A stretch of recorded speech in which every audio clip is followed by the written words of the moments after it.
All right. Good evening, good afternoon, good morning, everyone. Hope you're doing well, wherever you may be and whenever you might be listening to this. Obviously, this is not a stream, slightly different to the usual. We are doing a recording. Now, for those that might remember, we did do an interview with Marakar when he first became an expert. We are going to now do a second interview of him following the most recent World Series. Obviously, for those that will know, he recently came third place in the World Series 2023. Um, very narrowly or marginally losing out to Xscout in the semi-final. So the purpose of this interview really is firstly just to reflect on what he thought of the 2023 World Series. And then we're also going to have a bit of a discussion about a few other things within the Zero Hour community more generally. Now, first and foremost, we need to actually call him. So let's do that.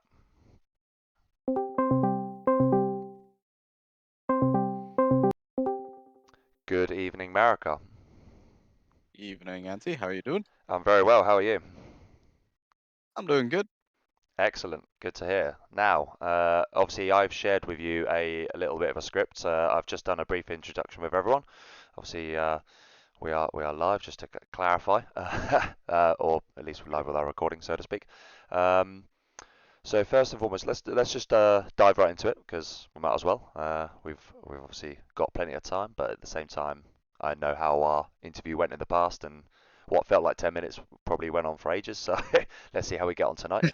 Um, Yeah. Obviously, we first and foremost, let's start off with the most recent World Series. And let's start off with, I'm just going to ask, how did you feel like you got on from a personal level? Um, I think in terms of my progression till like everything before the semifinals, I think I couldn't have gotten like a better bracket, honestly. Like Hmm. the master that I got matched against historically by stats, I think I have the best win rate versus size out of any other like master or expert. Yes, I And agree. this is supported by like dozens and dozens of challenges. So I think me getting paired up with Size was kind of a best case scenario for me, even though Size is a strong opponent. Like historically, Size's playstyle plays very poorly into my own playstyle, so It's a it worked very well in my psychological favor. edge. I completely agree. I mean, as you say, whenever I mean, I've personally, I don't know if others agree or not. They might not. But when I saw that, I have to admit, I straight away thought actually Marakar will probably be quite happy with that.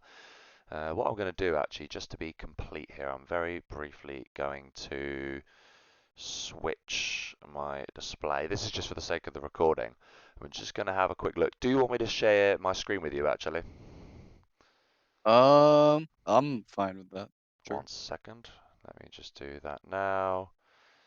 Um, although my poor little laptop's probably struggling here. If So it's struggling, no need. fine, okay, fine. We'll skip that for a minute. Maybe we'll come back to that. But yeah, fine. So obviously I'm looking here. We had the bottom right side of the bracket. Now, in a way, you could argue you were unlucky because you were the only one, if I'm not mistaken, to draw a master before the semi-final, right? So depends how you look at it, I guess. But equally, out of all the masters to draw, you definitely probably drew the most favourable for you, I'd say. Um, I mean, Fargo and Thumbstep, they were the other one that had a master before the like a master versus master setup. Fine, yeah, fine. Because I know officially, for the sake of the bracket, Tumstep wasn't considered a master. Is that right? But obviously, he was at the World Series itself. For the bracket, he wasn't, but yeah, in the actual event, he was considered one Hmm. because he got his placement Yes, irrespective of whether he had master or not. completely agree. Yeah. So I'm just having a little look. So obviously, in the first round, you came across Stepacek, who is obviously a low semi. So that would have naturally been a straightforward victory. You then came across Aju, who, and I have to admit, I was really impressed with this. Aju, I think he won a semi tournament, so to beat him 6-0 was pretty impressive in fairness. Mm. And Dusty Rhodes as well, another solid player. But I think maybe those two strong semi players, they probably just came up against you and thought, nah, this is a step too far now. Maybe they didn't quite play their strongest. They probably psychologically felt like they had to do something a bit different, even to take a game off you. How did you? I mean, obviously you played very comfortably. I saw all the replays against them, and presumably you were just sort of business as usual from your perspective. Yeah, I think the only game I almost lost was a no eco as like Nuke versus Air Force, but I think I managed that pretty well from Even Dusty. yeah, and that's ridiculous. I mean, even like we all talk about how something like Nuke versus Air should be a super imber, but a player like you is still capable of winning as the Nuke there, which is very impressive. Like whatever way you put it, it's Mm. very good. You then you only dropped a game against Size, so you only, bearing in mind before Excal, you only dropped a game, which is very impressive. Mhm. And I And I think think the set versus size, I think I played 3 matchups that were perfect for size, I think, like, probably you in his did top 5 list too. you did. We played Tank Mirror, we played, a GLA Mirror, and we played what was the other matchup we played? Oh, it was a China Mirror of some sort. I think it was, like, Mm. Tank versus China, yeah, on Liquid Gold. I mean, I think the one win he did get, if memory serves me right, I think it was on Sand Scorpion, and he had to work really, really hard just to get that win. At one point, it Oh, looked yeah, almost, yeah, it was China versus Super, but I feel like China should should. very easily win It, versus Super on that map. on Sand Scorpion, I completely agree with you. Yeah, Yeah. yeah, very, very, very solid play from you right up until the semi-final. And to be honest with you, I say right up to the semi-final, right up to and including the semi-final, and even what obviously followed. But now, obviously, the score of 7-3 against Excal on paper might look a little bit, uh, oh, Excal won comfortably. But for those that actually watched the game, I mean, it was anything but comfortable for Excal. It was, in my opinion, probably the best semi-final we've ever seen in the World Series. But it's right up there. I thought it was absolutely magnificent. What was your opinion on it? Yeah, I mean, I think I played, like, decently in the first half of the set. What upset me, I think, from that set was we had, like, 4 no eco games, and we had an air inf, so, Mm, like, that's 6 out of the 10 games that were played are just kind of, like, super fast-paced, like, yeah, make or break game styles, you know? Because like, air inf, I mean, that's kind of a make or break matchup yeah. where it's usually ended very quickly in the first couple minutes. Same with the tank versus, US of any kind. Like, those matchups are very much reliant on just the first unit micro. If it goes well, it's usually a win. If not, it's a Mm. loss. Like, that's how they go. Absolutely right. So what I'm going to do quickly here, and bear with me 2 seconds because my viewers will get some noise here. We've obviously got, I'm just looking now, we've got some Forest and Camelot matches. I'm seeing 2 Liquid Gold games, 2 Canyon Frost games, 2 Mountain Mayhem games, and then we also had what did we have here? A Sand Scorpion. Okay, Tournament Desert was clearly not played. That's just a rubbish. Oh yeah, fine. There was the 2 Sand Scorpions as well. Yeah, that's right. There was 10 matches in total, wasn't there? Mhm. Now, out of all of these matches, which would you say was the most, what in your opinion was the real pivots here? So, from memory, was the Liquid Gold matches were the first two? Is that right? Or was I it the think the Forest and first 2 Camelot? were the Forest Forest Camelot, and then it Camelot was Liquid games. Gold. Yeah. Yeah. What was the matchup on Forest and Camelot? Remind me. That was the Tank US one, The Tank or US. Tank Laser. Yes, and So you that was a no eco both ways, and I think Tank won it both the ways tank the even. tank did. Yeah, interestingly, the tank won it both ways there. Although I say interestingly, is that maybe not a surprise given the map? I think the map favors Tank a little bit just because the entrances to the bases are very narrow. So Mm. no eco is actually a little bit more difficult if you prep for it, like if you counter build. Yes, But if absolutely. you're No, that playing to more makes factory sense. as usual, then it's kind of tough still. I think Barracks is actually quite good on that map for that matchup, just because of the narrow entrances. Fine. Yeah, no, that actually makes sense. What I've done is I've just reduced the volume on the game slightly so that we can have some replays on in the background whilst doing our interview. So bear with me 2 seconds. What I'm going to do is I'm just going to load. What I want to do here is I'm actually going to load the first Forest Camelot Teller. I'm going to load the first Liquid Gold game. This was when you played as the demo, if I'm not mistaken. Yep. I'm just going to have that running in the background for a while. And actually, I'm not even going to move. I'm just going to leave it on Xscale's base, to be quite frank. Yeah, because, I mean, most of the You could action do it usually on is there. like a player POV if you want. Shall I do yours or shall I do Xscale's? What do Ah, you you can reckon? do mine. Alright, let's do that. I'll keep it on spectate. Let's just do that. Um, so yeah, I think this game was.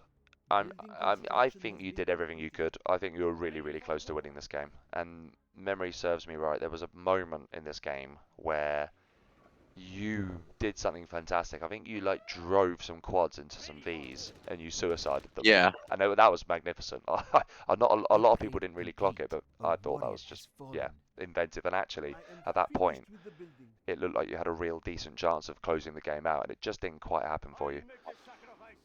Yeah, I think the airfield survived. There was like 3 raptors on the airfield. It survived with like barely any HP left. I think if those airfields died, there was a very good chance that the game might have been over right then and there. Yeah, no, completely agree. Now you gave it a go. I've actually just noticed. I've just been clocking this replay briefly. You accidentally dropped off a worker, a terrorist instead of a worker when trying to complete a tunnel on the right hand side. That's the sort of error that people would see someone like you make so rarely. What made you, would you say, make that error? Do you reckon it was just the fact that you're up against Xcal, or do you reckon it was like some nerves? What do you reckon? Nah, it wasn't nerves. I could try and check what point in the It is, replay that is yeah, on my end. it was basically on the right hand side. It was barely a minute or so, a minute and a half, 2 minutes in, and on the right hand side you had a tunnel trying to get up, and naturally there was a dozer drop. It cancelled, obviously cancelled the tunnel off, Right. and then rather than dropping off when you send your technical to obviously go and finish the tunnel, you initially only dropped a terrace, which admittedly they're tiny things. I'm sure it wasn't really. You probably didn't even notice it much at the time, but even then, something little like that, like these are sort of things you wouldn't normally make, but in a World Series, maybe just it ramps up that little bit more. Where'd I drop the terrorist? On the right-hand side, Checking it now. it's a really minor point. I've actually only just noticed it while watching this, to be honest with you. Do you know which timestamp it was around? It was going to be around 1.5 minutes, I'm going to guess. Maybe just Oh, after. 1.5 minutes. 1.5 to 2 minutes. Yeah, really early on in the game. Yeah, yeah, yeah. Okay, because I have my actual recording of it. I'm checking from there, Mm. just so it's quicker. Um, oh, I think I see it now. Yeah. Oh, I clicked on the worker, by the way, but the game bugged for some Ah, reason. fine, Like fine. I actually did click on it. Like I see my cam. I clicked on both the terrorist and the worker, but for some reason Zero has this weird bug sometimes where like if you put something in like a tunnel or a transport too fast, sometimes it like stays in the transport a little bit and bugs for Fine. a bit. Okay, fine. Yeah, understood. So it was supposed to drop both Yeah. because the terrorists would be around in case But of ranger it chase. only dropped the terrorists. Yeah, Got it. which was weird. Zero hour, And it things actually for you. made a slight difference. But I This don't is the think it thing. changed the grand scheme. No, it probably wasn't significant. It was just one of those things like, well, did it occur purely because it was just one of those things? Yeah, a bug. I mean, I'm not surprised that it happened for something like that. Just curious. Mm. Fine, okay. I'll tell you what, given that we've obviously spoken about this, and I'll keep this replay on in the background, what I'm going to very quickly do is I'm just going to have a quick look, make sure I've got the right setting on. That's fine. Let's move on from in terms of what we're talking about here. So obviously there's sort of World Series 23. Oh, before we go on to the next topic, actually, let's just briefly discuss your third place playoff against Fargo. Yeah. How did you? How are you feeling coming into that game? I mean, I'm sure you're feeling fairly confident. I think you have a pretty good record against Fargo as well. I mean, to be honest, I came into that set more angry than anything, just because Fargo was talking way too much smack Fargo is beforehand, being and Fargo. yeah, like I was kind of dreading that set a little bit, not because I was worried about like winning or losing, it's just Hmm, because I imagined it was not gonna be like a fun experience for me personally to fine. endure. So I was not looking forward to it in the sense that I knew there was gonna be a lot of talking and it was just gonna be very infuriating to play Mm. from like Did an you? enjoyment perspective, Fair, so to say. yeah, fair enough. Did you find? I don't know. I might be making this up. Would you say that Fargo was a bit GG more than you may have maybe have expected from him? I feel like he surprised me a little He bit. was better than usual, Yeah, yeah, and 100%. that was partially because there was a lot of Preamble. tension beforehand, Yeah, and I think nickname, like thankfully he made a mention of it and was like, hey, let's not do this crap yeah. during the bronze match. So Which was welcome, yeah, to be honest with you. when we actually played, I think the first two games we were being funny with each other, but then afterwards, like I think nickname called it out very quickly to say like, let's not. Yeah, which is good, and I think that was testament to his to by and large how nickname hosted the tournament. Really, I think he did a very good job with it overall. Mm, Um, okay, fine. Now that's good to know. So let's go on to next topic then. So uh, obviously we did an interview, as you know, an expert interview, or the interview that we did as you became an expert. One second, let me just fix this spectator on this very quickly. Oh, of course, one second, give me 2 seconds. There we go. Okay. Um, yeah, so we obviously did an interview before. There was a few topics discussed, um, yep. and yeah, this topic really is how do you find yourself? How do you think you have changed, or how do you think things have changed since we last did that interview? Um, yeah, I think for certain I probably gained a lot more insight when it comes to the community dynamics of Zero Hour Hmm. now, 2+ years after the interview, probably compared to back then. Yeah, I I mean, think, I was going to say, I'm actually, one thing I should have done is check the date. I don't know if you can remember when we did it, but it must be well over a year ago now, right? I can check real quick. Yeah, yeah, Let's yeah, see. absolutely. It shows my professional, how much prep I've done as usual. One thing I was hoping to do actually, I wanted to do a full comparison of answers, but being a fairly busy person, I just didn't have the time to even check May really what we 6th, discussed last time. October. Yeah, May 6th, 2022 was when we did the interview. So So a good a year and a little half then. over a year ago. Yeah, no, a good year Yeah. and a half, for quite a long time now. Um, Hmm. so yeah, obviously, like I said, I wanted to ideally do a sort of a bit of a comparison. Um, Now it's difficult to do a comparison naturally when, in my case, I can't quite remember some of the answers we discussed, but I'm not sure what you can remember from it. Admittedly, we obviously went over quite a few topics that day. Um, Yeah. so let's start with the obvious thing. Yeah, let's start with what should we start with? How about just you as a player? How are you finding um, playing these days compared to playing when you first became an expert, bearing in mind that the landscape has shifted considerably in that time.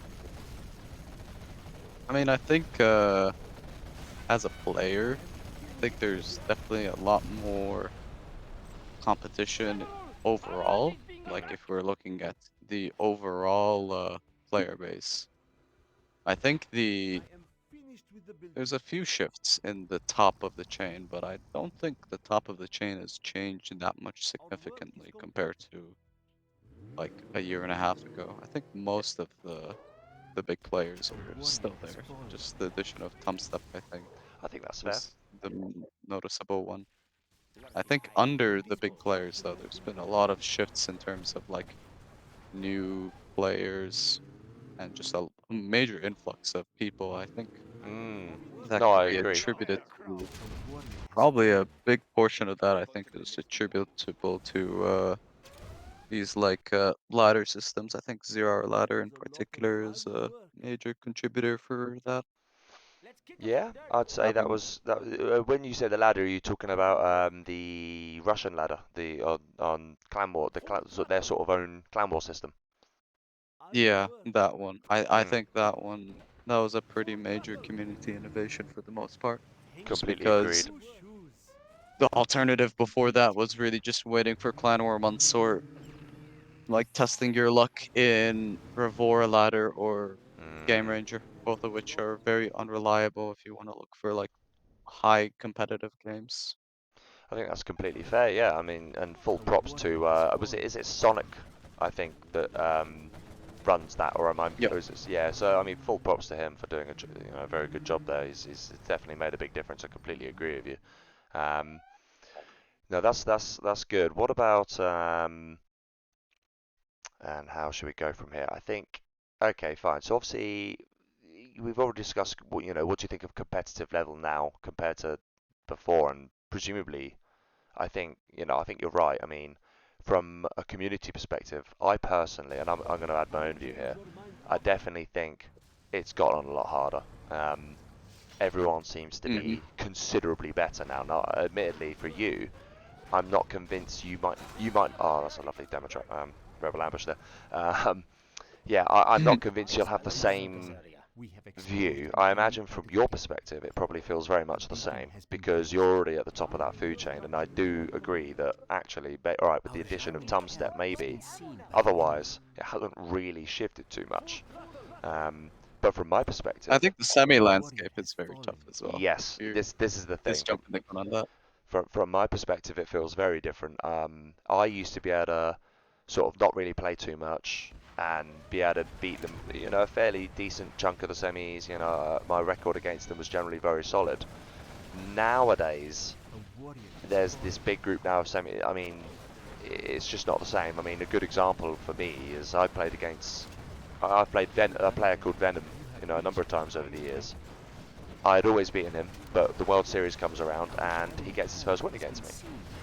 Um, and there's multiple examples. I don't know if it's because I went away for a while or not, or what, but I don't think it is. I think the levels just raised considerably in that time.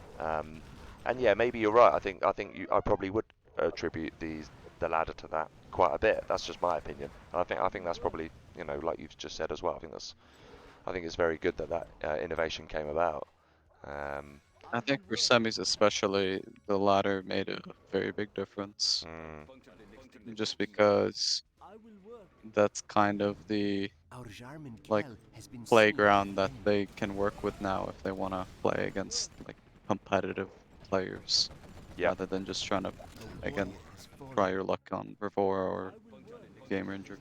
Exactly, which can be, heinously unreliable. There's no real measure of skill level there either. It's just pot luck. I keep popping onto Game Ranger from time to time, and I keep playing against a Tannic, and honestly, it's winding me up. He's far too good for me. It's just so frustrating. Um, but at the end of the day, these are the sort of players you need to play against, or that I would need to play against, just if I want to get any better at the game. It's as simple as that, really. Um, but when you're limited on time, like I am, it can be pretty much impossible to do that. So it just gets a bit frustrating after a while. Yeah, at that point, you just try and find people in your pool of players in terms of skill level, and Yeah, I think again, like ladder is pretty good for that, just complete. because I think, of the ranking system and all that. yeah, I think that's completely fair. Okay, so fine, we've gone over a few things. How about let's move on. Actually, let's discuss the some community matters, and let's start off with just how the community is now um, versus how it was before. Yeah, and I'm happy to keep that like a fairly open topic. Yeah, what's Mm. your general thoughts on how things have changed over time? I mean, I think it's fluctuated a lot, I think, in the past 12 months for sure. Hmm.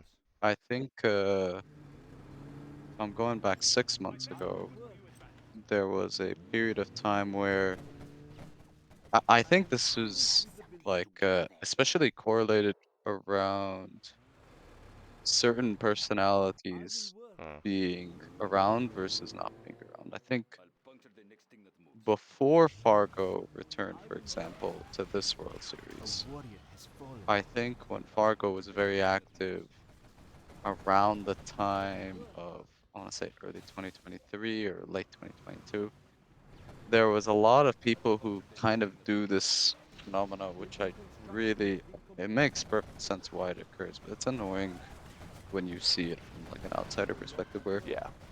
obviously if you see people in like a higher part of the 0 hour like metaphorical food chain, you're gonna try and sometimes mimic things, whether consciously or unconsciously, of those players. Yes. And one thing that was very, very irritating, I remember for a good period of time, was a lot of people would try and mimic this kind of archetype of player that Mm, revolves around trash talking, essentially. yeah.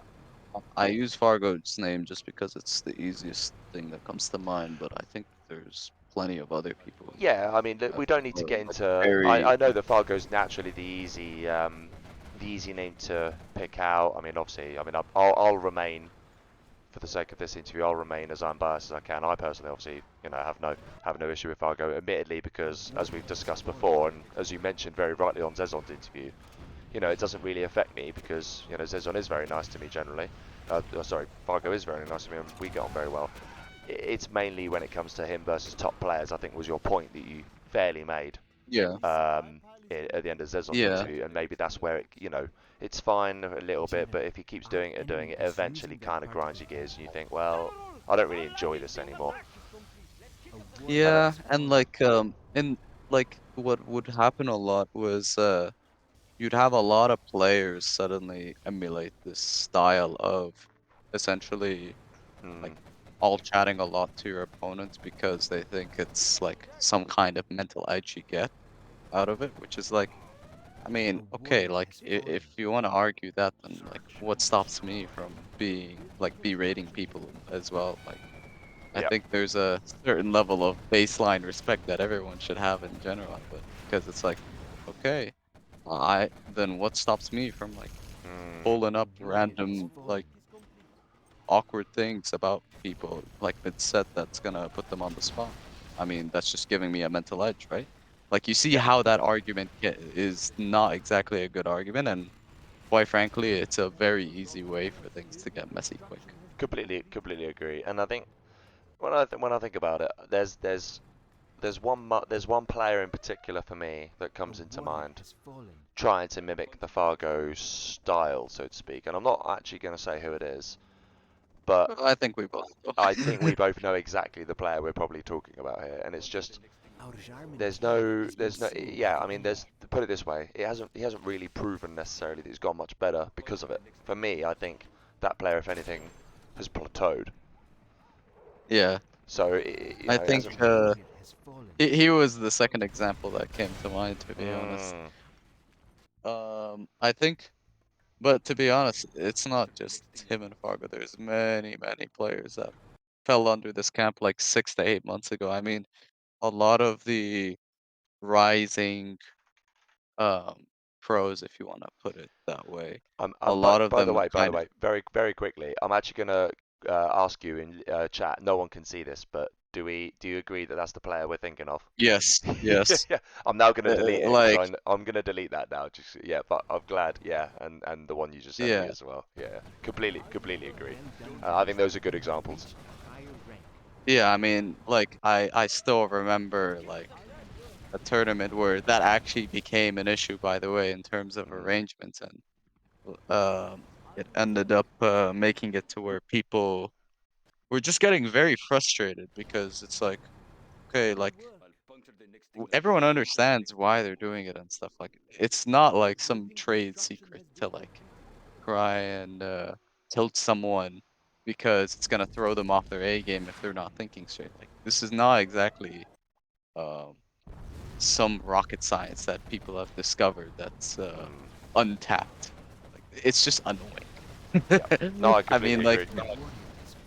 I like mean, for me personally, I've come from like gaming backgrounds where like I mean it's kind of very common to find flaming. Like in the previous games I used to play, like I mm, used to play a lot of Dota, I used to play a lot of Team Fortress 2 as well.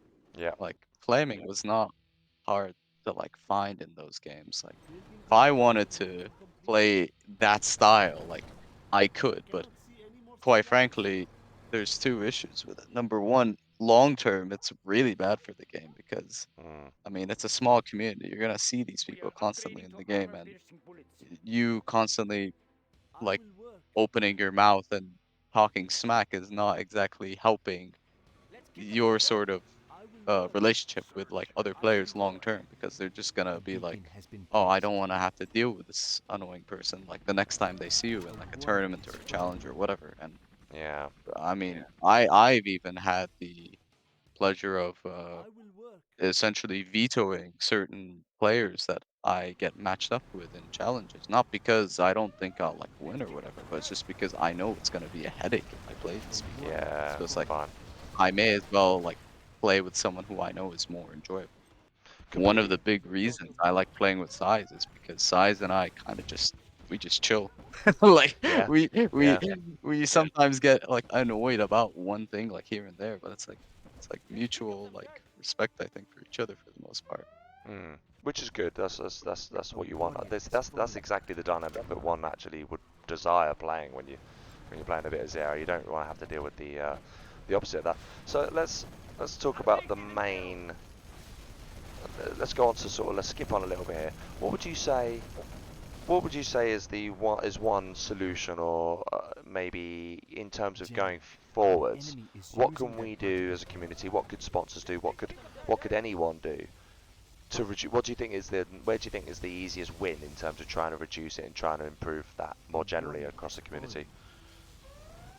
I mean, I think it's very difficult to like address it at a universal point because some sponsors they are okay with the whole flaming dynamic. And some people think it's funny even, which like to be honest, I don't find it funny. Mm, Like if you're a viewer, like yeah, I can see how it's funny because it's like wrestling entertainment level of yeah. uh insults at times. Oh But like God.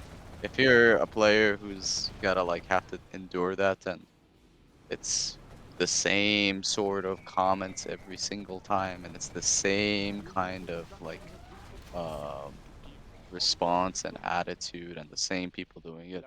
It's just a headache more than Mm, anything. It's just a massive headache. Like, what I really wish is that sponsors would have a more sort of firm stance mhm. in terms of how people behave in like sort of sponsored challenges and stuff, because I feel like when we're talking about people putting like money on the line in terms Yeah. of like winning a set, some people have a very visceral reaction when it comes to the involvement of money, and I don't think that's like an unheard of topic, and I don't think that's like a controversial thing to say, but I think our way of controlling people's sort of v- hyperactive visceral reaction is not greatest Mm, just because we're kind of encouraging it from some sides, whether that be from players who do it or viewers who think it's funny. I mean, I remember when I was talking with Zez on like during my interview, he yeah. thought like, oh, like it's funny to see that. I mean, and I told him very like bluntly, like, no, I think it's Mm, childish. It's one of those things that long term causes issues for the game more than anything, and it makes it to where it's unenjoyable, quite yeah. frankly. I mean, I would be lying if I said there weren't points of time where like my mojo for 0 hour was not that great because I'll have one set where it's just a ton and ton and ton of like flaming to the point where it's just like, why am I playing? Like if I'm just gonna get berated, like Mm, I'm playing to enjoy my time, and my enjoyment time is me getting berated. Like it's not really conducive to what I want to spend my free time on. Like yeah. if I wanted to spend my free time on something where I get berated, there's plenty of other ways I can get that. I'm spending it to relax, then I choose to play a game I like. I'm not choosing a game I play just to get berated. I mean, some people are masochists. They might play Mm, certain games like I don't know, like League or something, where they are willing to acknowledge that. But mm, I mean, I feel like in those cases, there's also other reasons you're playing those games, whether that be for the grind, whether that be for maybe long term if you're going into like a team or whatever. But I Mm, digress a little bit. I think the fact that it's very manageable to control these, but the fact that we don't control it is kind of a crime in and of itself. Because I feel like the measures to stop it are really easy, but no one's yeah. really like putting a proper stance on it. I mean, yeah, fair point. I think I can only really I can give you a perspective from from a sponsor's perspective. I mean, at least I can give my sponsor perspective, and the way I think of it is, and it probably comes in with your point really. When I sponsor something, I'm not, the last thing I'm thinking about. Oh, sorry, 1 second. Oh, apologies. Let's do. Yeah, the one thing, thank you. The one thing that I think of is I don't want to have to be dealing with that side of things. Like from my perspective, I sponsor some, money in zero because I just want to be watching some zero-hour games. Like, and I have no interest in that side of things. I don't know if other people Mm. agree or disagree that what's better or what not, but from my perspective, I don't have any interest. Like, and more to the point, the last thing I want to be dealing with is some sort of controversy. Like, trust me, the sponsors don't really want to deal with it. I know that, like, if you look at the major sponsors um, for the World Series, I can tell you none of them. The last thing they want to be doing is dealing with player behaviour. I mean, Christ, they're sometimes barely watching the games themselves, let alone dealing with the behaviour of other players. So it's just a case of how do we, maybe the sponsors can do better. I think the real question is how do we increase sponsor proactivity, at least with that in that example. Um, I mean, if the sponsors have to deal with like player activity, I think 100% sponsors would be like, yeah, like, okay, I think it's we could very do more. obvious. Yeah, it's very obvious that you don't want to deal with that at that point. They're just gonna deal with the headache and be like, okay, cut it out. Like, Mm. if sponsors were put in that position, I mean. Yeah, I think there's also that element of, maybe I'm referring here more to the administrative side of it. How when it comes to the actual, it's all fine and well putting rules in place, but if it gets ignored, how do you then, make it work, or how do you administer punishment? These sort of things. Mm. And then obviously it becomes, people complain, and then it becomes an even bigger headache, and it's just, yeah, it's one of those.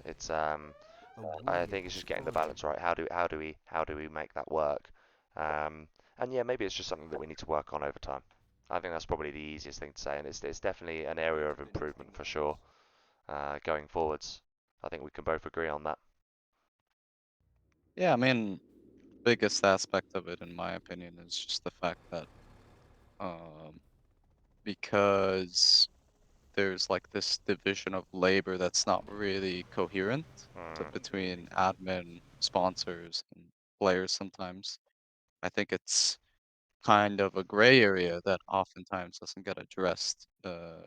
That when there's like player conflicts in a set or a challenge or in the setup of a like a tournament, and yeah. I think because and I think there's another layer to it. I think because sponsors they also try to get along with the players themselves. I mean, like Hmm. some sponsors are friends with players.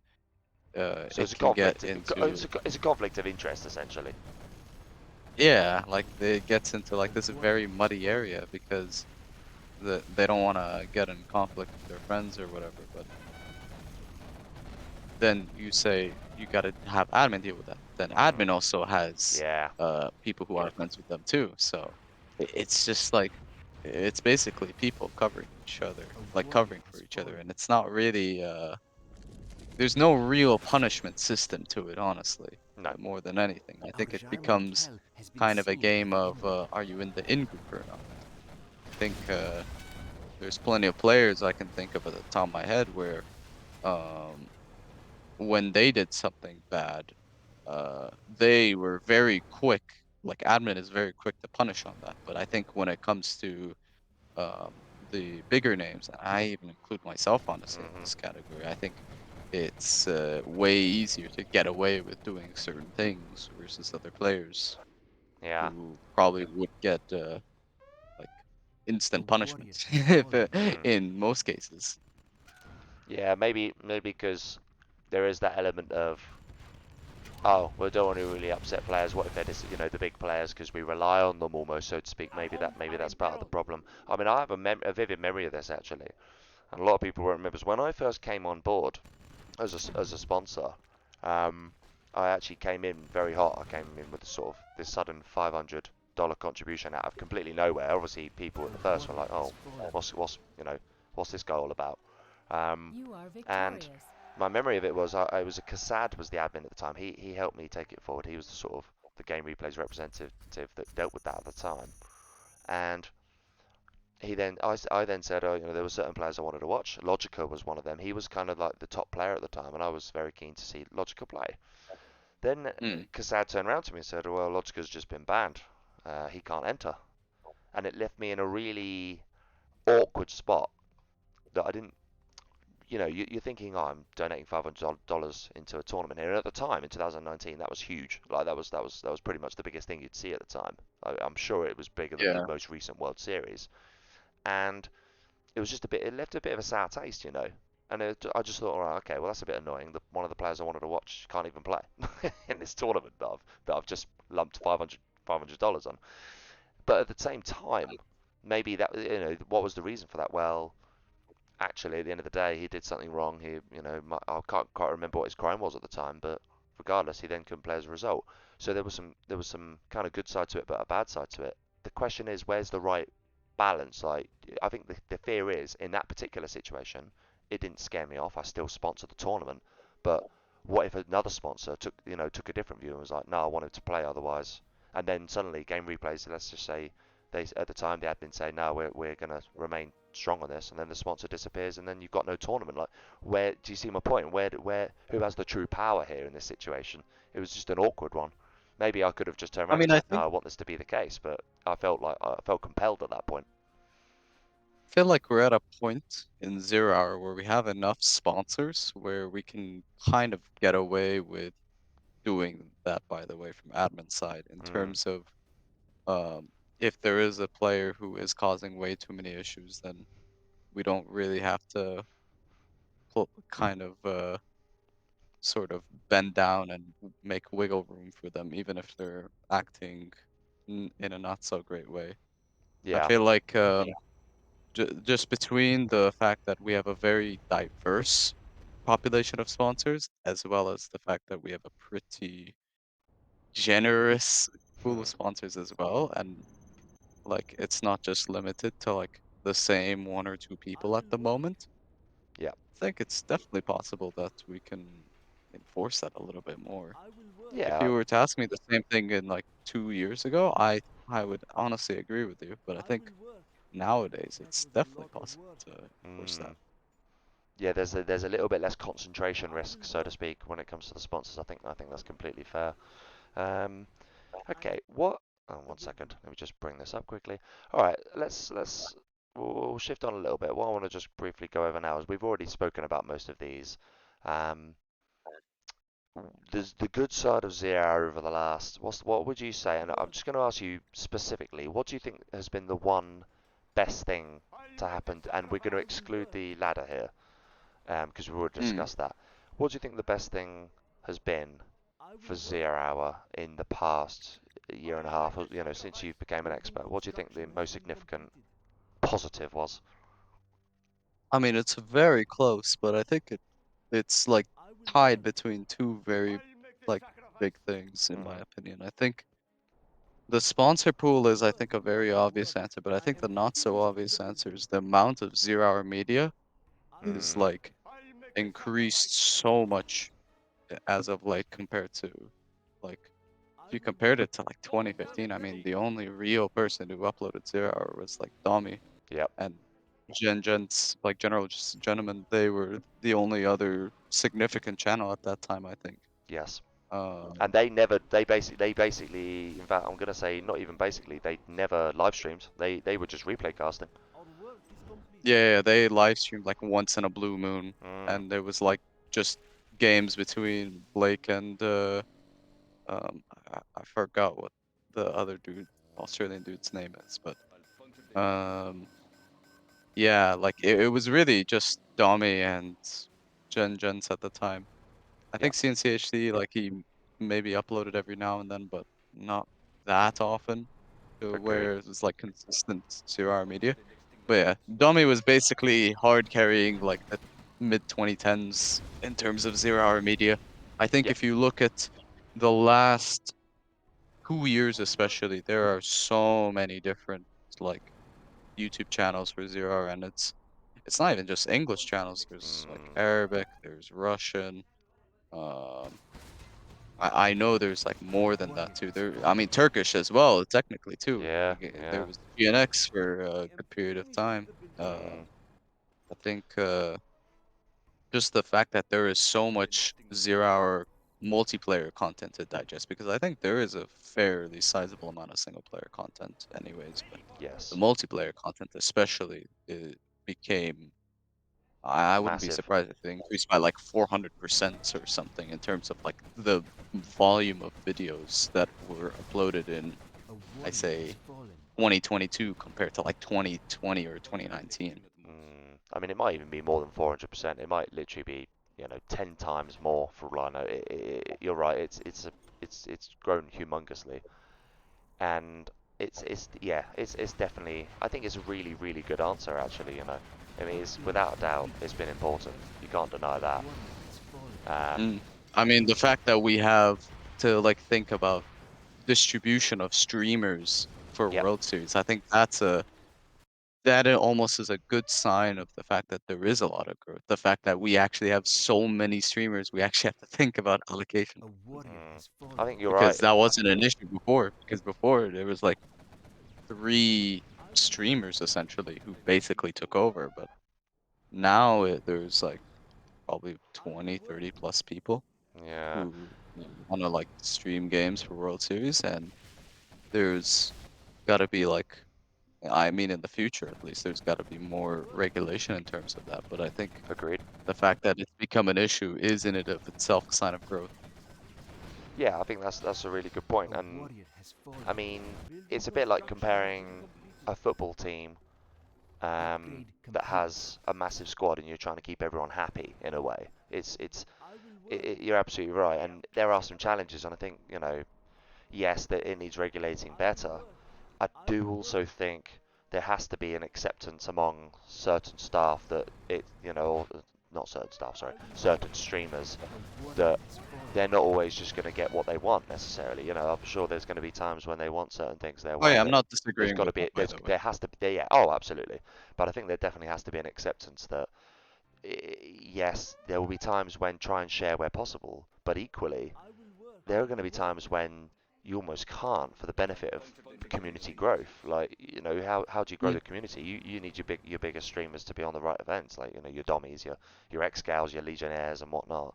Those guys will always have not always have the best reach. For now, here are as we speak, they have the biggest reach. They're the guys that you need to promote Zero Hour the most. So, yeah, I think I mean, I think the yeah, dummy streams for the World Series, he literally had two record-breaking viewer yeah, counts, yeah. both during the semifinal with me in it and the grand final with Vivid Yeah, in it. So and there's the numbers are huge. Let's not deny that, and it's absolutely magnificent for the game. Um, I think that as a lot of people agree, the timing of those games definitely helped, and we're lucky that those semi-finals were able to happen on a Friday, like late afternoon, early evening in both cases. That actually worked out brilliantly. Um, and yeah, for sure, I think that's really good. You're right. Obviously, the sponsor influx. For me personally, I think the obvious answer is someone like Oxygen coming in. Without a doubt, his what he's done already has shifted the landscape of Zero Hour completely, and I think what we're very very lucky to have him, quite frankly. But yeah. I also really really love your answer, and I think you're absolutely spot on. You know, you I can think digest more out of Zero Hour the than ever two, now. like yeah, I mean, like before, like I think maybe you watch through like a playlist of dummy videos, you're basically done for your 0 hour content. Now it's Yeah. like you are not even finishing like a pint of whatever 0 hour was produced that day from Mm, people casting replays or like doing a live stream or whatever. yeah, I And I think completely it's agree. it's to do with the fact that the community itself has been empowered to kind of, whether that be give back or whether that be trying to focus on working together.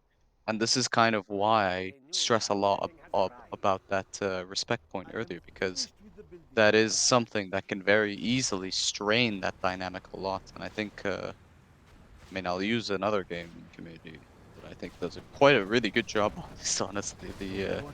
I follow the Age of Empires 2 community quite Yes. closely, Yeah. like, as the viewer, and I think they do, like, a superb job in terms of not only their grassroots works, but also in terms of, like, their sort of community management. I mean, you don't really get drama in Age of Empires 2. I think the most drama you'll see is, like, um, someone might complain about, like, walls, like walling or something, like quick walling, but it's not really, like, beef. It's just like I think it was a one-time thing, and I think it literally was frowned upon as well when that Yeah. happened. So, and this was like a random online matchmaking game, not a tournament game. So, I think they have a pretty good handle in terms of like community management, in my honest opinion. And I think that's a really good role model So, for Zero Hour to follow as like another RTS community that does a good job at checking people on that. I okay. think I think the card system that got implemented like quite a while ago Yep. was kind of a really good um, sort of mental check for a lot of people in terms of being aware that bad behavior can cause issues, and just the awareness of it, I think, has Mm. improved people's behaviors. Without a doubt. And I think people receiving it, like the threat of receiving it if you act up, I think is a good deterrent for some people. Well, I Obviously, mean, it doesn't uh, work for everyone, but like that's where the system itself operates in the first place, which is eliminating those people from the the pool of people. So it's mm, not like tantalizing that sort of environment. But I think if you're focusing on community growth, I think there's like two big things you gotta really, really focus on improving as a community. It's sort of baseline respect and like community manners towards people in general, and whether that be putting aside personal differences or personal issues with other people, or putting aside random player beef for the sake mm, of quote unquote mental edge. I think that's one thing that people need to stop doing, in all honesty. And I think the second thing people need to acknowledge more is the fact that at the end of the day, like I think most people are playing, like even if you're playing for money, I think you're playing for the sake of enjoyment of the game, because I think a lot of people enjoy this game without a doubt. fundamentally. You'd hope so. So Otherwise, you probably wouldn't you be here. don't you don't want to dissuade people from playing this game because they see this sort of bad side of Zero Hour, so to speak, of like toxicity and whatever. I can Mm, say from personal experience, I would have probably played a lot sooner online Zero Hour if it wasn't for the fact that in the mid 2015s, I think the majority of what I saw as a viewer on the forums was um, like experts constantly getting into like hissy fights with each other, yeah, essentially, it and was. I'm It just like, was. It was a more aggressive environment, no doubt about that. Um, yeah, and I was e- just like, I don't want to deal with that directly. I don't. Like, I don't want to be a part of that. No, I don't blame you at all, especially at that time. No doubt about it. Um, Very briefly, actually, I'll touch on this now because I forget. I think one of the things, I don't know if it was the last interview or another time, you did mention you were going to sort of ferro or sort of delve into the Age of Empires community, or at least give that game a bit of a go. How come you decided not to Mm. in the end, or did you and you just thought, oh, 0 hours still for me? I mean, I did actually delve into it in my spare time a little bit. Like, I Okay. did play a little bit of skirmish against the AI just to get a feel for the game. Mhm. But like, I knew I could have, if I wanted to, like proceed playing with age and stuff. But like, there's two major factors for me that I don't play age right now. Number one is a time issue, Yeah. because I'm already constrained on time, and I think I don't really have the luxury of learning something new right now. Hmm. And like age is, I think, infinitely more complex than Zero Hour in many ways because of the resource management system and just Yeah. the depth of the game in terms of what is there to do. Um, Yeah, I mean, you've got loads of but the different. I haven't played it much, but you've got. I mean, we just have one single resource here in Zero Hour, but and it's just money. yeah. But you've got all sorts of different things going on there. So yeah, you're right. It becomes more complex as a result. Hmm. And I think the second reason is I wanted to end Zero Hour on a good note if I do leave, Hmm. before or if I do discontinue playing competitively in Zero Hour, which is and that good note is winning a World Series. Like I think I would say this, if I was gonna win this World Series, I probably would have actually taken a proper break from Zero Hour, but Yeah. I think the fact that I ended up third place, I mean, third place is very good. Like, don't get me wrong, but I think for my competitive sake, it would have been me waiting until first place till I would consider taking a proper due long break from Zero Hour, Mm. just because I'd rather end on a good note than ending up with third or second. Yeah, I'd say that was understandable. I think those are perfectly good reasons. Uh, um. Okay, fine. So obviously you've spoken about a few good points there. Let's just briefly, and we've already touched on this, but let's just touch sort of in a tiny bit more now. Um, some of the sort of upsetting sides. Now, some of the sites examples we've given here is, a couple of personalities. I think we've already covered that. There's some Yeah, drama, we covered obviously. that. Yeah, we've covered that, so we don't need to delve on that again. Um, Obviously, dramas will come. Let's touch on some dramas briefly, and then other community bad sides. So let's just touch on dramas first. What would you say are the most unsavory examples? And there's one recent one that springs to mind. Um, I mean, there's dramas when it comes to player perspectives, but I do think there's also dramas when it comes to admin perspectives as Mm, well, a little bit, and it's something that it like tilts me quite a bit, in all honesty, just because I feel like this is kind of where I that whole thing about favoritism kind of comes into play yeah. as well, because when admins are directly involved in the community at a personal level as well, it's kind of tough for them to make certain calls because it reflects badly on them in terms of their relationship with the persons. And I get that completely, but I think what ends up happening is, like I said before, you get these like very weird edge cases where suddenly the rules don't apply to certain people because Mm, they're good buddies with the TO of that tournament or the admin overseeing that tournament. And it becomes very obvious, I feel, to both players as well as like other admin.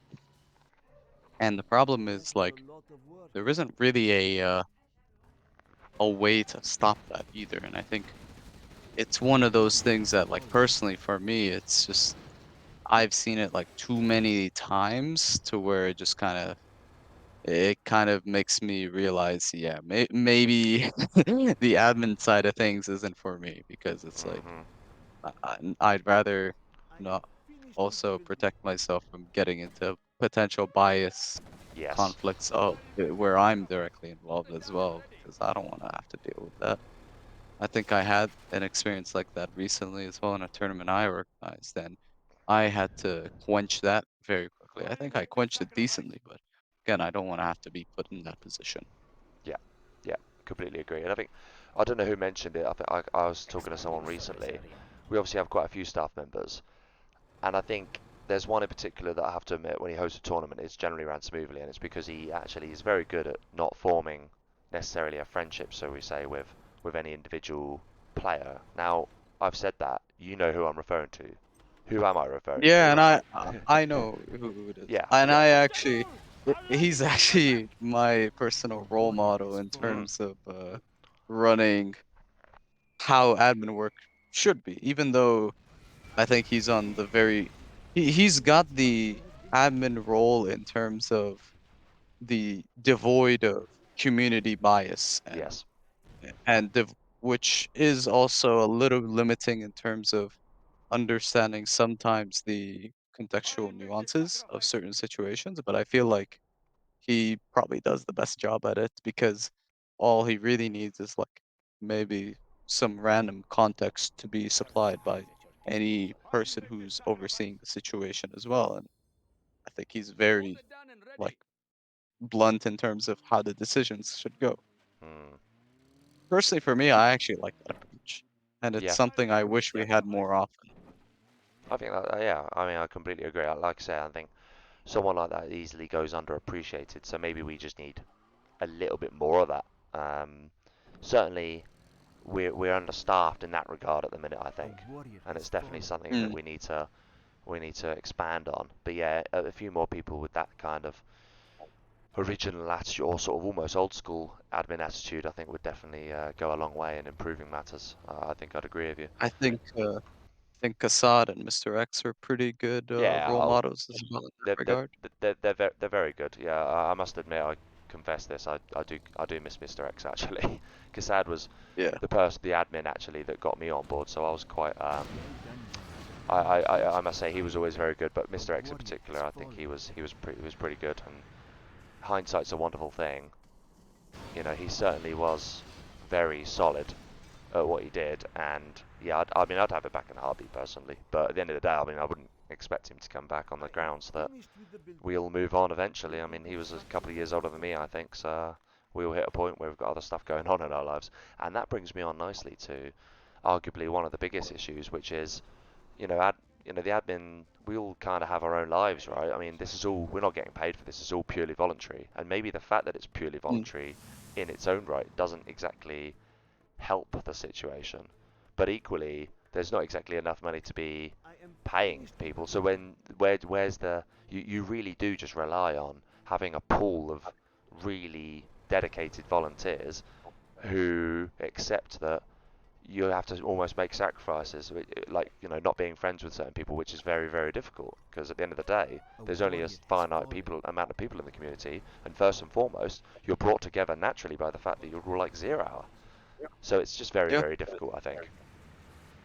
I think it's tough for admin in that respect because, yeah, I mean, it's a small community. There's not that many people to like go around and whatnot. Mm, Um, it's a tough responsibility, and I think it really relies on a combination of sort of diligence on admin's part, but also uh, they need to kind of carve out a certain interest or focus area that keeps them happy, I guess, hmm for doing that job. Like maybe they enjoy that sort of community management aspect. Like they enjoy focusing on that, and as a result, it makes them focus more on interactions with like sponsors or interactions among like other TOs and whatnot. It's hard to devoid yourself from like chatting with players. I don't think it's an easy thing. hmm I think yeah, it's gonna take a lot of mental effort to avoid those kinds of biases. But I think there are definitely certain things that can be done like easily better. I feel, and I think um, trying to check one's own bias is something that's not too difficult in my opinion. And I think that's it's where, very very easy. well, You just check your own bias, do you mean? yeah, I think checking one's own bias, one of the easiest ways of doing that is kind of just consulting other people, sort of consulting a team of people and Yes, but getting sort of I think it's external inputs from different areas. respectfully, that's easy for you because you don't have much, your ego's in check, Marakar. Mm, Whereas, unfortunately, that is not the case for a lot of people in not just in Zero, but in society in general. Um, I know, and so, it's a yeah, tough thing because it's like you have to be very careful as well because sometimes you can set off people very easily because there without are doubt. people in 0 hour who don't have the greatest management of their own ego. But Hmm. then we kind of speak back a little bit to that baseline respect thing, because it's like if that sort of caution, if that sort of rule is in check, where there is a certain level of respect that everyone's got to have, then that sort of ego checking issue is not as big as it could be, in my Yes. opinion. I think it would be a lot simpler to address it, because when it's a Wild West situation where anyone can kind of do whatever, and you can, curse the whole alphabet if you want to, then it's a lot more tricky, because there's people that quite frankly do not care, because there isn't anything that's holding them back from Mm. doing what they do. Yeah, I'd say that was a fair point. Um, okay, so obviously gone over some dramas, and would you say we've covered other? I mean, I say other community bad sides. I mean, is there anything else you wanted to point out? Do you reckon we've covered the main basis? What do you think? Um, I mean, I think we covered everything in that Yeah, regard. I think, yeah, it's covered fully. good. No, I mean also no one likes to sort of dwell too much on the negatives necessarily. So yeah. How about Yeah. we did touch briefly on Zero Hour as a sort of community leader. And by this I think you were referring to your role as staff. You know what Mm. and I think to be honest, I think we've largely touched on this. We've spoken about what makes it difficult, doing it almost as a second job. Like, yeah, obviously it's difficult. There's the conflict of interests, which is doubled when you take your own perspective into account because you've also got the expert versus, you as an expert versus you as a senior staff member versus you as a player, so you as a streamer. So you've got all sorts of conflicts going on. I mean, it's bad enough for me Yeah. as well, but for you, I mean, it must be presumably. What do you find the hardest out of all of that?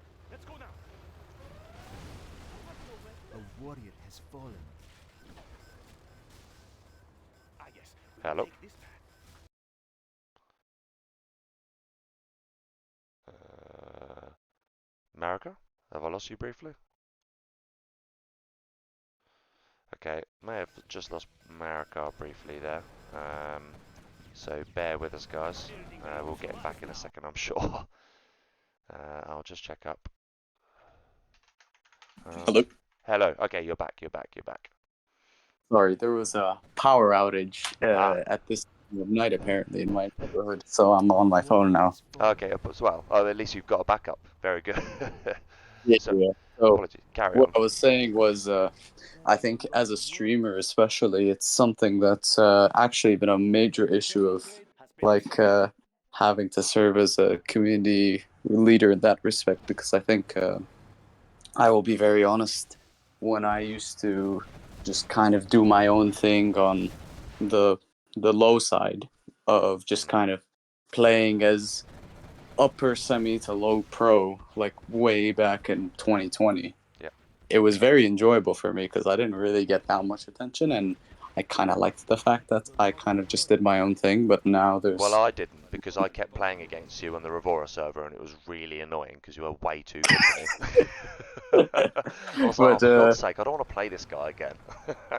uh, but like now there's like many people that are looking at me from different perspectives, and there's different people that have different uh desires in terms of what I should be and what I should do for them. And I mean, I do my own thing nonetheless, but it sometimes gets very annoying when Hmm, I'll have someone say like, oh, it'll just be like a random comment sometimes in like my live stream of like backseat gaming, for example. That can be very annoying. Um, yes. or there might be some comment that's I can tell is kind of charged because maybe I have some issues with some other person, and this random commenter is kind of parroting Hmm, what other people believe about me. And it's very annoying, like as a player. I can imagine. And I think a big reason of that is because, like I said earlier, I think people like to sometimes consciously or unconsciously mimic what they see when it comes to their 0 hour content, whether that be as a viewer or a player. Hmm. And I think when you are a viewer that's seeing, I don't know, some guy getting humiliated in a set, then you're going to be laughing at that person. And I think you're laughing at someone's expense. And it ends up kind of resulting in these dynamics where you kind of view people as like a punching bag almost. Mm, I think a really good example of this is people who would randomly comment like X players should retire because they played bad in us. I think it's one of the most annoying comments, honestly, I see, just because it's very demeaning and it's just yeah. very clearly like, I don't know, like this viewer thinks it's funny because okay, this guy like lost the game, like he should have retired. Like, bro, you are like not able to beat Hard Army and you're saying this. Like, what are you Mm. doing? Then again, I think in that example you just given, I think a lot of people would say it and not actually mean it. But then at the same time, who's to know that you don't mean it, if that makes sense? Like The where's the barrier? Like unfortunately, when you're taking these things in speech, like when you're typing it, there's no. It's very difficult to give. Personally, I use emotions, the sort of an XD or whatever it might be, just because that's the easiest way to display that you're joking. But a lot of people won't do mm. that. They'll just write it and just leave it at that, and then they But wonder then like, they might have been intending to joke, but then it got interpreted badly. Like I mean, I'm not meaning to talk on behalf of others. This is just pure guesswork. But I do but wonder like, if I sometimes. was to look at another community, I'm gonna use Age again as a good role model in this sense. I mean, if I was to like flame, like, I don't know, Hera or like the Viper or Tato or Doubt, like these are all like top players in Age of Empires. Like if I was just to casually flame them in a Twitch chat and someone casting the set with them, I'd probably get timed out, or I'd Yeah, probably just get like rocks thrown my way, like metaphorically from other viewers, because it's like, who the hell am I, like, to say this yeah, kind of thing? Like you're not. It's like it's think of it as like that dude who like jeers like the football team they dislike in like their local stadium, but yeah. like the thing is, when you're doing it online, it's very different because you can everyone can see it. So in those situations, you just keep that sort of thing to like yourself or like whatever small group of people you are, rather than basically magnifying it for the whole venue. Mm. Yeah, I think admittedly the football thing's well, that's just tribal, so it's probably not the easiest comparison point, but regardless, it's still valid. Um, I think one of the issues we have, or Zero has, is it's you can't really. It's not as easy to take the Age of Empires approach because the community base there is so humongous in comparison. They've got the luxury of just kicking someone and it not really affecting their community size. Zero Hour doesn't really Yeah, have that. If you make a point sometimes and someone just they didn't meet, if you then lose them forever, it's almost like, well, did we go a bit too harsh there and then you wondered. That's the fear I think that people has have sometimes, to not give more punishment. but I don't think we have to go through that approach of like exiling someone. I think Mm, the very easy approach, which I think has been very proven effective in my opinion, is just like kind of ins- instilling a community mindset where we just kind of discourage that kind of behavior. I think hmm. before you'd very casually see those comments, but you'd also nowadays see a lot of comments where people are calling out if there's like some dude who's randomly saying, I don't know, like Marakar should retire, like after losing like one game of like air versus or nuke versus air, for example. Yeah. Like you see people calling it out from like the viewer base, and I think that is partially a success from the fact that there's people in the community who are trying to kind of promote more positive behavior rather than behavior that's more like demeaning or focused on like one-upping people. Mm. I think that's good. Yeah, no, no, that's completely fair, and I think maybe you're right. That's probably the way. It's almost like a gradual thing, and eventually you hope you get to a point where you don't have to deal with it anymore. Yeah, and on the flip side, I mean, we had this issue of people who would mimic this kind of um, all chatter archetype as players, and that carried over into viewers as well. I mean, I've had the personal experience of having plenty of viewers basically parrot the same flaming points I would hear from certain players who might have issues with me. I mean, I know where those flaming points come from, but it's just like from random viewers I've never seen before in my life, and it's Yeah. very obvious. I think from those two like situations that what people say from like the upper points of zero in the higher parts of the food chain, what those people say very clearly does carry over to like the sort of lower parts of the pyramid. So Mm, the viewers get affected by it, the player base gets affected by it, TOs and sponsors get affected by it. I mean, it's very obvious that how people act, people will try to mimic that. And I think sort of mimicking good behavior as someone who's in a position where you have a lot of eyes on you, I think that's very important. yeah, I agree with you. Um, okay. Yeah, and like you say, it's just going to be a case of something that just needs to be developed in the community over time. And I think I think it has been gradually improving. I don't know if you agree or not. I think there's plenty of work to be I done. agree. I think there's I plenty of work agree. to be done, but I equally think yes, it feels like it's getting there. It was better than I want to say 6 months, 7 months ago for Yeah, sure. yeah, Like yeah, it yeah. was definitely, it's a major improvement compared to them. Yeah, completely agree. Also, I've just been watching the point where you killed all of Xcal's elixirs on the Canyon Frost match. It was very satisfying to watch, to be honest with Oh yeah, that was you. Yeah, that whole game. I was basically waiting on one stealth tunnel to basically yeah. have range of the elixirs. Like I was playing very patiently that game. You were actually. It was just grinding it out slowly but surely, and you got there in the end. It's very nice to watch. I'm very disappointed with Xcal though. He's just been beaming heroic quad for ages, and I mean, any of you experts should know that you can't disable one of those by now. Yeah, I But think he was just attack he, moving at he that was he point was because he he was was. it was at the end of the game. He just lost 5 elixirs. I'm pretty sure he's going to quit any second. Um, Oh, okay. How about let's move on. Actually, we're gonna move on. Let's discuss the future. Let's we've obviously talking about the past, talking about the present here. So let's just move on to the future. What is your predictions? And let's be bold here. What's your predictions for the 2024 World Series winner? Now, we all know that Xscal has had some wonderful news recently, and I'm going to say congratulations again to him for that. hmm. Naturally, he's expecting his time to reduce a little bit. What is your prediction for the winner of the Me. 2024 World Series? Yes, I love it. Good.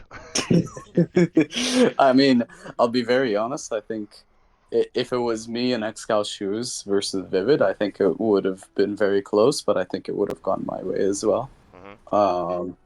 I think a major point. I'll actually let you in on this. Mhm. Excal and I actually played a lot in terms of training each other and whatnot during the World Series, despite us having Mutual benefit. very Yeah. yeah, despite us having very tight schedules, like we'd manage to like squeeze in every now and then sometime, and I think you would be very surprised who was the one winning the majority of the time in those like mini Yeah. sets. Interesting. Very interesting. But like it was very close, the score lines always. It would always end up with like winning by a margin of like one game most of the time or two games at most. Never more than two games. So they were always very close games between us. Yes. And Um, and and I think your set again between the two of you proved the point as well. I mean, it was just the margins were ridiculous. I mean, I've just loaded a replay here on your infantry against his air, and I think you know the fine margin that we're gonna. I think you know the fine margin in that game. So it just goes to oh show yeah, the dozer that spinning changed yeah. the game basically. I mean, I'm literally going to Uh, watch it now, and it's probably just going to annoy me just watching it. But regardless, I've got it on. um, but yeah, I mean, like, I think both Excel and I agree that like this really could have gone either way, and I think it's heavily matchup dependent as well. Because Mm, I think if it came to like I don't know a lot of US GLAs or a lot of China mirrors, I actually think I probably would have won with a similar score line yeah, in the set though. yeah. I Yeah. mean, was it a stealth tank tournament, for example, that you won, if I'm not mistaken? So there's I think yeah, it was that stealth tank tournament, and it was I think a very good scoreline. I think it was like mm, 6-3 or 7-3 as well for me too in that tournament. yeah. So you have got some fair evidence there already. Oh, Yeah, God, yeah, and that like my US spit. PLA, I mean, I think it's very like it was very evident in my games versus Fargo in the third place games that my US GLA, like I basically crafted a new play style that I think Excal, funnily enough, actually brought to the grand final versus Vivid, which is very cool to watch. Hmm. His build order as US versus Vivid's GLA on Imminent Victory Yes. was very much the product of a lot of Training. like theory crafting from my part and me kind of having that discussion between myself, Excal, Vivid, Spalding. It was very fun. No, excellent. I mean, I was going to say that was an interesting aspect of the final, being that those USA GLAs, I think they pretty much all went Excal's way. When in the past, it's been the other way around because Vivid's an absolute beast at them normally. So that was definitely a Hmm. very interesting aspect of that final. I have to completely agree with you there.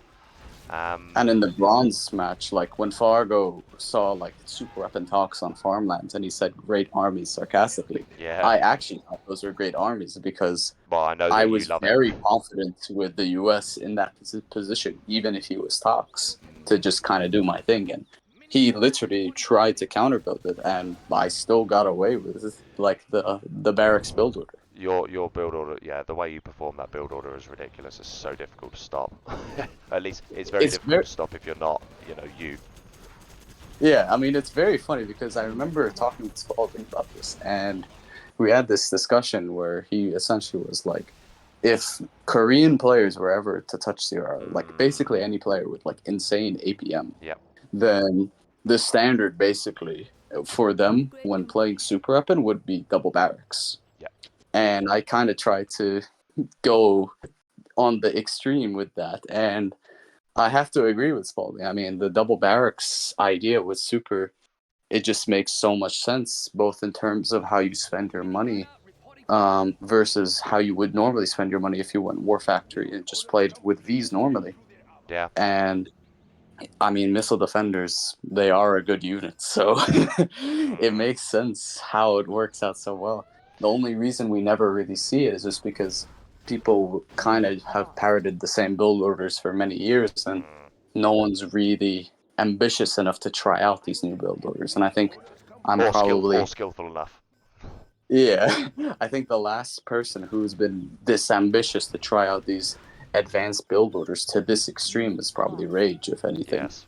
Yeah, he's normally the godfather of these sort of things, Rage, in fairness.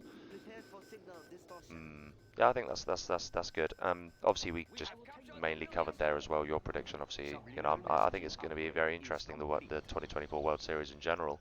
Um, ignoring I yourself, think it'll break 10K like the prize pool as well for yes, that. I I think I that will I definitely break I, 10K. I think so. The way it seems to have gone, I think it does feel that way, which is obviously magnificent.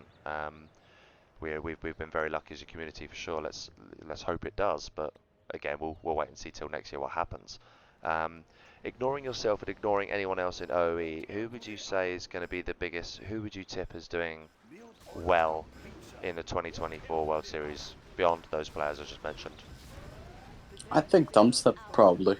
I think he's probably the biggest one because I think he has a good drive, but I think he gets easily discouraged just because of lack of experience. Mm, But I think, I mean, it's a similar trend that Vivid and I followed. I mean, progressively we started off losing in the earlier rounds, and as time goes on, I mean, we started advancing further and further in our World Series records. I think this was the first ever final that Vivid actually played in a World Series, yes, I for think it was. example. Yeah. And I think before that, the furthest he made was a semifinal versus XL, and before that, I think it was like round four quarterfinal or something versus DK Crazy maybe, but Yeah. that might have been a semifinal as well. I don't remember too well I how that can't. went. I can't. I think I know that the last World Series that DK Crazy entered was the one where he lost in the semi-final against Excal when he returned to 0 Hour. I, Yeah, yeah. I can't quite remember what he did the year before, but I don't even know if Vivid would have entered back then. It's all just one big blur these days. But obviously back then Mhm. he wasn't the player that he is now, of course. Yeah, Uh, like I and like for me as well. Historically, I've always lost on round three yes, in the World Series. but some of I that's just lost. unlucky. I wouldn't call it unlucky. I think With the that's just well with the skill issue. bracket well with the well with that, but also with like the bracket. You know, there was a year when you just the bracket just the last year's World Series when you faced was it Excal very early on or Vivid very early on. Oh, See, Vivid was round three. yeah, That yeah. one was like really disappointing round three loss because that was just like a semi-final level matchup or grand final level matchup. Um, Before that, it was round three, I think, versus Shea in a decider where I slipped up a TNT that would have won the game if I didn't mess it up. That was like not even, that was like my own skill issue. Yep. Before that, I think I lost round three in the semi World Series versus Machiavelli, which Wow. was funny. Well, I mean that's obviously going back in time, but equally Machiavelli on the day is actually a pretty solid player. So it seems funny now because obviously in a 1v1, yeah, you'd hammer him, but at the time Yeah, when I you're mean, fairly like new, now it seems funny, but like back then, like it mm, was a very tough challenge for me. I remember. yeah, for sure. He's like I say, he's one of those sort of players that is very solid on his day for sure. Um, all right, well that's that. Obviously we covered future predictions. We're pretty much there now. Let's just sort of finish off with one little question in terms of your own zero-hour future. Obviously we know you're going to be sticking around for a bit longer. How long will you stick around for? And I don't know if you've answered this. I think you might have answered this question already, but let's ask the question again regardless. I mean, like if I have infinite time assumed, basically until I win the World Series, like I get a World Series championship point, Yep, like first place. But in terms of my own personal limitations, I mean, I'm getting more busier and busier nowadays because I 100%. am gonna be doctor at some point. So Mm, obviously my time is finite in that sense. But I mean, if all goes well, I mean, I'm still managing very easily, like balancing between my hobbies and like my own work. So it's not something that's the biggest concern right now. I might have a small drought during the winter just mm. because I am in the midst of preparing for my board exams. So that obviously takes priority. Well, good luck with them. Um, Thank you, I appreciate it. But I think in terms of uh, whether I would consider very long term to play zero hour, I mean, honestly, like I wouldn't mind. I mean, it's still very much a dear childhood game to me. It's one of those things where it's kind of got sentimental value to me because my brother was the one who introduced Zero Hour to me in the first place. And I think if my brother never gave me that early exposure when I was very young when we played together, I don't think I would have ever stumbled upon Zero Hour in all honesty. Which, well, I mean, we're very much grateful that your brother did do that because obviously we've ended up having you as a player, and without that, obviously every big player is obviously massive for the community. So yeah, thank God your brother did do that. Yeah. uh, Uh, um, okay, no, well, that's a completely fair answer, and like you say, there are some time limitations in life, and hopefully, even going in future and whatnot, depending on how things progress, hopefully we get to keep you for as long as we can. But so long as you are a player, we'll continue to enjoy watching you, I'm sure. yeah. I mean, I don't think I would avoid Zero Hour like on the sidelines if I was to like Mm. win a World Series, but as a player, I would probably decrease in activity if I did win the World Series. Understandable, yeah. I mean, I think that's just a natural thing for anyone to do. I would definitely do the same myself. Mm. Okay. Well, I mean, we've pretty much covered everything. Actually, is there any other areas of business that you'd like to go over, or are you happy that we've covered everything? Um, no, I think we covered everything for the most part. Yeah, I think we've had a pretty good go there. We've actually pretty much hit, I think if I'm not mistaken, around the hour and a half mark, which in my head was exactly how long this we were going Unit to talk for, lost. which actually, so One of our yeah, we're doing units something is right being here. captured. Go Yeah. smash them. I've done pretty well. Um, Hmm. right. Well, in that case, I am going to wish you a very good evening.